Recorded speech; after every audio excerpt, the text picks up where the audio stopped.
오늘 하나님 말씀 마태복음 27장 39절에서 44절 말씀입니다. 우리 한 절씩 교독하고 마지막은 함께 합독하도록 하겠습니다. 지나가는 사람들이 머리를 흔들면서 예수를 모욕하여 말하였다. 성전을 허물고 사흘 만에 짓겠다던 사람아, 내가 하나님의 아들이거든 너나 구원하여라. 십자가에서 내려와 보아라. 그와 같이 대제사장들도 율법 학자들과 장로들과 함께 조롱하면서 말하였다. 그가 남은 구원하였으나 자기는 구원하지 못하는가 보다. 그가 이스라엘 왕이시니 지금 십자가에서 내려오시라지. 그러면 우리가 그를 믿을 터인데, 그가 하나님을 의지하였으니 하나님이 원하시면 이제 그를 구원하시라지. 그가 말하기를 나는 하나님의 아들이다 하였으니 말이다. 함께 십자가에 달린 강도들도 마찬가지로 예수를 욕하였다. 아멘.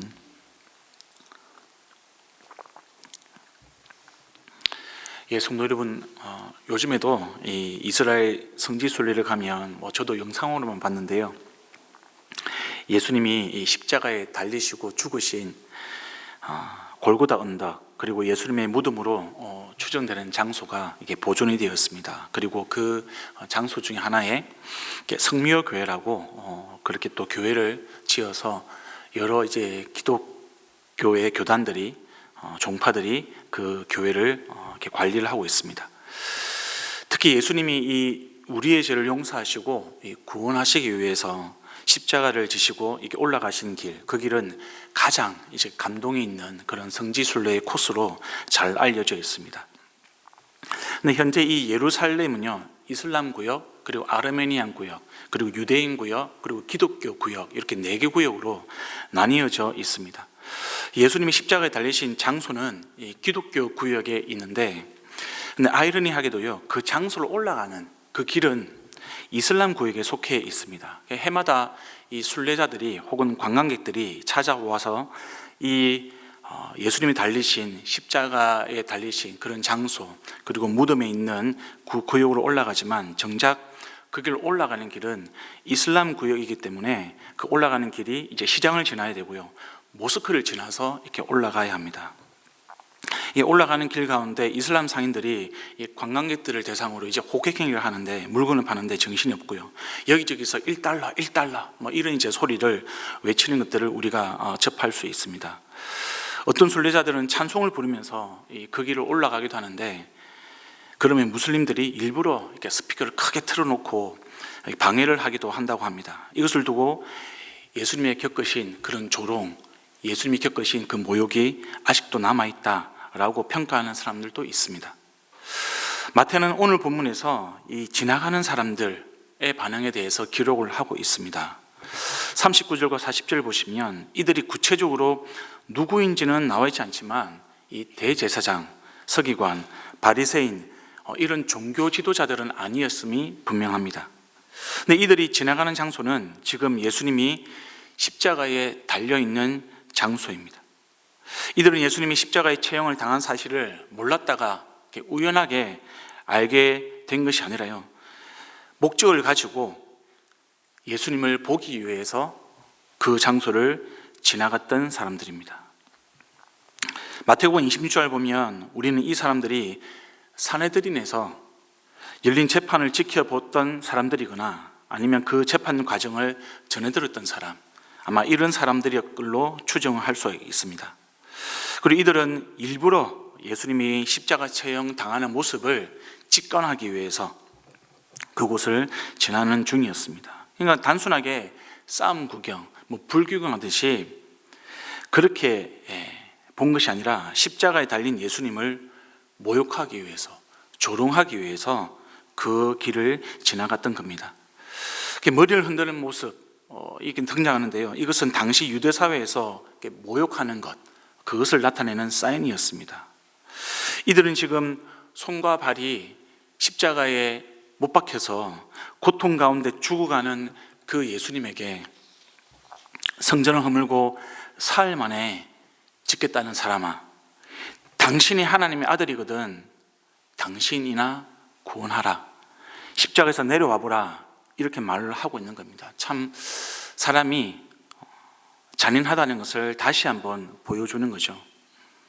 이들은 사흘 만에 성전을 일으키겠다고 말씀하신 그 예수님이 십자가에서 스스로 구원하지 못하고 있다는 것을 평가절하하면서 비웃고 있는 겁니다. 그럼 여러분, 예수님이 지금 십자가 처형을 중단하지 못하는 걸까요? 아니면 안 하시는 걸까요? 예, 맞습니다. 이들의 말대로 충분히 중단할 수 있음에도 불구하고 안 하시는 거죠. 왜 그렇습니까? 예, 세상의 기준과 세상의 생각과 가치가 다르기 때문에 그렇습니다. 예수님이 이들의 주장과 전혀 다르게 당신의 방식대로 구원을 이루어가는 과정 가운데 있습니다. 이것이 하나님의 주권이신 거죠. 하나님의 섭리인 겁니다. 자신의 육체는 만신창이가 되었습니다. 죽어가고 있습니다. 고통 가운데 신음하고 있습니다. 그러나 당신의 예언대로 사흘 만에 다시 부활해서 저와 여러분을 구원하는 것, 그것이 예수님의 방식이요, 그것이 하나님의 주권인 것입니다. 예수님은 아버지의 뜻에 언제나 순종하는 하나님의 아들이시기 때문에 자기 자신을 구원하기 위해서 십자가에 내려오지 않았다는 겁니다. 만약 예수님이 십자가에서 내려왔다면 저와 여러분은 이 자리에 없는 거겠죠. 우리는 구원을 받을 수가 없을 겁니다.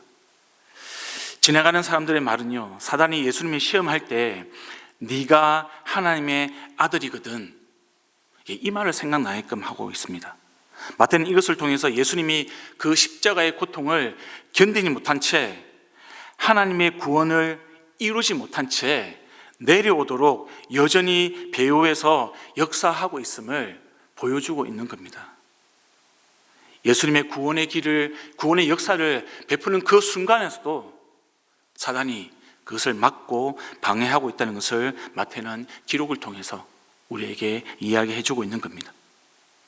성도 여러분, 하나님의 구원의 계획, 이것은 사람의 생각과 사람의 계획과 많이 다릅니다. 그런데도 아직도 세상의 많은 사람들은 자기가 원하는 방식, 내가 원하는 방식, 그 구원의 방식을 고집하면서 하나님을 거부하고 있습니다. 참으로 안타까운 일이 아닐 수가 없습니다. 결국 구원은 우리가 하나님의 길을 갈 것인가, 아니면 나의 길을 갈 것인가, 이 믿음의 문제라는 겁니다. 그리고 이 문제는 구원을 받고 난 이후 우리가 성화를 이루어가는 과정에서도 동일하게 발생을 합니다. 왜냐하면 이 사단의 목표가요, 하나님과 우리 사이를 갈라놓는 것이기 때문에 그렇습니다. 하나님과 우리 사이를 파괴하는 것, 하나님과 우리 사이를 멀어지게 만드는 것, 이것이 사단의 목표이기 때문에 그렇습니다. 지금 십자가를 못 박혀서 죽어가는 예수님도 사단이 조롱하고 욕하면서 십자가의 길을 포기하도록 시험하고 있는 마당에 저와 여러분이 하나님의 말씀대로 살지 못하도록, 하나님의 형상을 담지 못하도록 조롱하고 욕하고 비방하면서 방해하는 것이 지금도 사단이 저와 여러분에게 행하는 시험인 것입니다. 우리가 하나님을 믿는다고 말은 하면서 교회를 다니면서 경건의 모양은 있으나 경건의 능력이 없는 자로 살게끔 사단은 언제나 우리를 지켜보면서 넘어지게 만들고 걸리게 하는 겁니다. 저와 여러분이 우리 자신의 생각을 내려놓고 오직 하나님의 뜻, 하나님의 말씀대로 살아가는 참된 예수 제자가 되기를 우리 주님의 이름으로 축복드립니다. 여러분, 41절부터 43절을 보시면 이제 대제사장들, 서기관들, 장로들이 등장합니다. 그리고 이 조롱에 합류합니다. 이들이 한 말을 다시 한번 보겠습니다. 42절과 43절인데요. 그가 남은 구원하였으나 자기는 구원하지 못하는가 보다. 그가 이스라엘 왕이시니 지금 십자가에서 내려오시라지. 그러면 우리가 그를 믿을 터인데, 그가 하나님을 의지하였으니 하나님이 원하시면 이제 그를 구원하시라지. 그가 말하기를 나는 하나님의 아들이다 하였으니 말이다. 지금 종교 지도자들은요, 예수님을 죽이려는 자신들의 계략이 이루어지는 것을 만끽하고 있습니다. 그리고 그것을 직접 보기 위해서 골고다까지 따라왔습니다. 이들은 십자가에서 고통 가운데 죽어가는 그 예수님 모습을 보면서 예수님과의 율법 싸움에서 자기들이 이겼다라고 확신을 하고 있는 것이죠. 이 승리에 대한 자만심이 그들의 조롱에서 고스란히 드러나고 있습니다. 그들은 예수님이 병자들을 치유하고 귀신을 쫓아내고 죄인을 용서하는 기적을 베푸신 역사, 그 역사들을 폄하하면서 평가절하고 있습니다. 예전에 여러분, 이 종교 지도자들은요, 예수님에게 찾아와서 자신들이 믿을 수 있도록 표적을 달라고 여러 차례 요구를 한 적이 있습니다. 이들의 요구에 대해서 예수님은 거절하셨습니다. 이들은 종교 지도자들인 자신들이 예수님에게 무시당했다고 생각을 했습니다. 그리고 예수님에게 복수하기 위해서 자신들이 당한 그 모욕감, 무시당했다고 했던 그 느낌을 되갚아주기 위해서 자기들이 가지고 있는 종교적인 영향력을 악용하기 시작했습니다. 이들은 예수님이 이스라엘 왕이 아니라고 생각했지만 이제는 조롱하는 의미에서 그 호칭을 이용해서 예수님에게 모욕을 주고 있습니다. 지금 당장 십자가에서 당신이 내려오면 내가 믿겠다라고 이야기를 하고 있습니다. 그리고 다시 표적을 구하고 있습니다. 성도 여러분, 만약에 이들의 요구대로 예수님이 십자가에서 내려오신다면 과연 그들은 예수님을 믿을까요? 그렇지 않습니다. 예수님이 죽은 나사로를 살리고 회당장 야이로의 딸을 죽음에서 살린 것, 그것 종교 지도자들이 알고 있었습니다. 수십 년 동안 해결되지 않던 육체의 질병과 장애인들이 치유받았다는 것, 종교 지도자들이요 다 알고 있었습니다. 귀신 들린 자들이 귀신을 쫓아내는 역사가 일어났던 것, 그것 제사장들과 서기관과 바리새인들이 다 알고 있었습니다. 누구보다 잘 알고 있었습니다. 그래서 예수님이 종교 지도자들의 이 조롱과 표적을 요구하는 이런 모욕에 대해서 아무런 반응을 보이지 않으셨던 겁니다.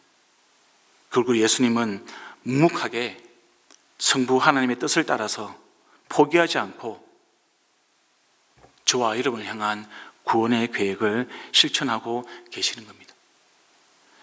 그리고 십자가의 길을 가셨던 거죠.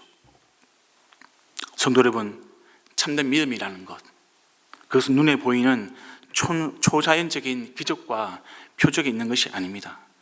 히브리서 11장 1절, 우리가 잘 아는 말씀인데요, 믿음은 바라는 것들의 확신이요 보이지 않는 것들의 증거입니다. 표적을 구하던 종교 지도자들, 그들에게 예수님은 자기 자신을 하나님의 아들이라고 말씀하셨습니다.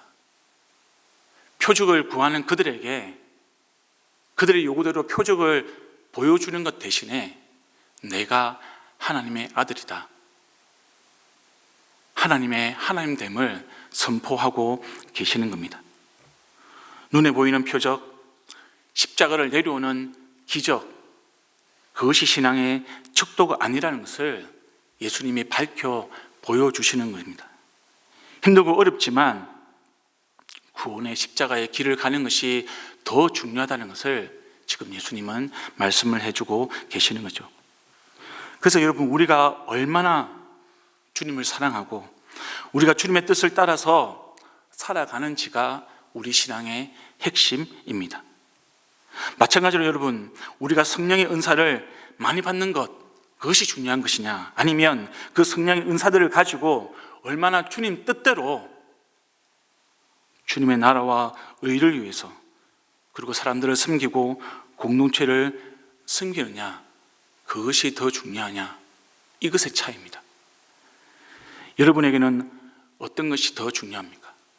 성령의 은사를 많이 받는 것이 중요합니까? 아니면 하나님이 주신 은사를 가지고 하나님을 사랑하고 사람을 사랑하는 것, 그것이 더 중요한 삶입니까? 저와 여러분이 신앙생활을 할 때에 십자가의 길을 가신 예수님을 따라가고 예수님을 닮아가는 그 은혜가 충만하기를 소망합니다. 마지막으로 여러분 44절을 보겠습니다. 마태는 지금 예수님 좌우에 달린 강도 2명을 언급하고 있습니다. 마찬가지로 이 두 사람도 예수님을 욕하였다라고 기록을 하고 있습니다. 그런데 이와 다르게 누가복음은 이 중 한 명이 회개하였다라고 기록을 하고 있습니다. 누가복음 23장입니다. 그러나 다른 하나는 그를 꾸짖으며 말하였다. 똑같은 처형을 받고 있는 주제에 너는 하나님이 두렵지도 않느냐? 우리가 저지른 일 때문에 그의 마땅한 벌을 받고 있지만 이것이 당연하지만 이분은 아무것도 잘못한 일이 없다. 그리고 나서 그는 예수께 말하였다. 예수님, 주님이 주님의 나라에 들어가실 때에 나를 기억해 주십시오. 예수께서 그에게 말씀하셨다. 내가 진정으로 내가 말한다. 너는 오늘 나와 함께 낙원에 있을 것이다. 네, 처음에는 이 강도 2명 모두가 예수님을 욕했습니다. 지나가는 사람들 그리고 종교 지도자들과 동일한 모습이었습니다. 그런데 그중 한 명이 회개하고 돌아왔습니다. 예수님과 함께 낙원에 있게 되었습니다.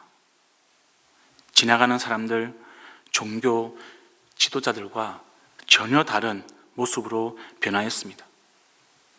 성도 여러분, 우리가 아무리 중한 죄를 짓고요, 예수님을 존경하는 삶을 살았다 하더라도, 그리고 예수님을 욕하는 인생으로 살아왔다 하더라도 우리가 진정으로 돌이켜서 회개하고 예수님을 믿으면, 예수님을 나의 구주로 영접하면 예수님과 함께 낙원에 거하는 인생으로 변하게 되어 있습니다.